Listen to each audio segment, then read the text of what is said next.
صفائے دہر سے باطل کو مٹایا کس نے؟ نوح انسان کو غلامی سے چھڑایا کس نے؟ میرے کعبے کو جبینوں سے بسایا کس نے؟ میرے قرآن کو سینوں سے لگایا کس نے؟ تھے تو آبا وہ تمہارے ہی، مگر تم کیا ہو؟ ہاتھ پر ہاتھ دھرے منتظر فردا ہو۔ سوالات پوچھ رہے ہیں کہ اس دنیا سے کفر کا نشان مٹانے والا کون تھا؟ پھر یہ بھی بتاؤ کہ دنیا بھر کے انسانوں کو غلامی سے نجات دلانے والا حرم کعبے کو اپنی سجدوں سے آباد کس نے کیا؟ یہ کون لوگ تھے جنہوں نے میرے بھیجے ہوئے قرآن کو اپنے سینوں سے لگا رکھا؟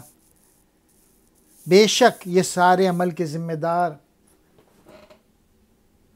تمہارے بزرگ ہی تھے، مگر اس کے مقابلے میں تم لوگ کیا ہو؟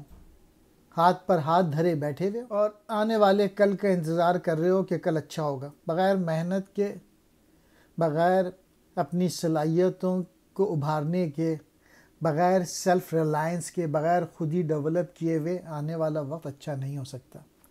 صحیح ڈائریکشن میں محنت کرنا ضروری ہے۔